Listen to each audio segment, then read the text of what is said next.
Daar stof op die Bybel in oupa se kas en krooldopper roes langs die ou draadgras.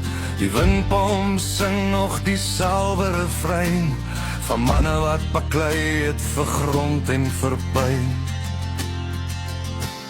Die donkiekar spore lê diep in die sand van verlore geliefdes en harde hand aan hand. En elke ou plaashuis met sy sinkdakse kreun dra stories van die Karoo wat niemand kan steel.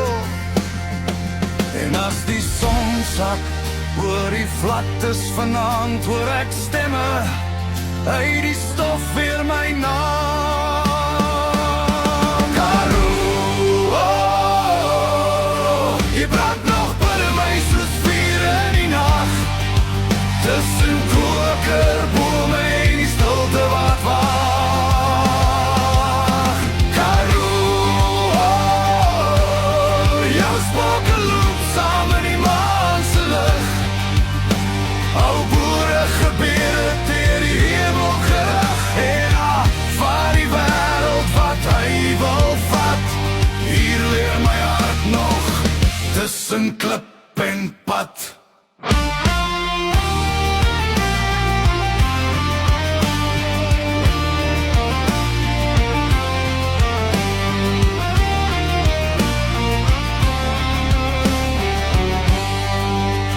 By die stasie staan 'n trein wat nooit meer kom, met herinneringe wat deur die vensters brom.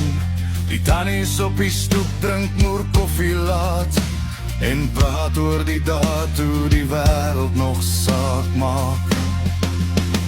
Die kerkklok huil oor Sondag se grond, oor verlore generasies wat nooit weer terugkom. Maar in elke braaivleisvuur en oukie kaar se klank leef die Karoo mense nog trots en vasgebrand. En as die koue wind vanaand deur Beaufort waai, hoor ek ou soldate se liedjies draai. Karoo, oh, jy brand nog binne my soos vuur in die nag. Tussen kokerbome en die stilte wat wag. Karoo, oh, jou spoke loop saam in die maan se lig.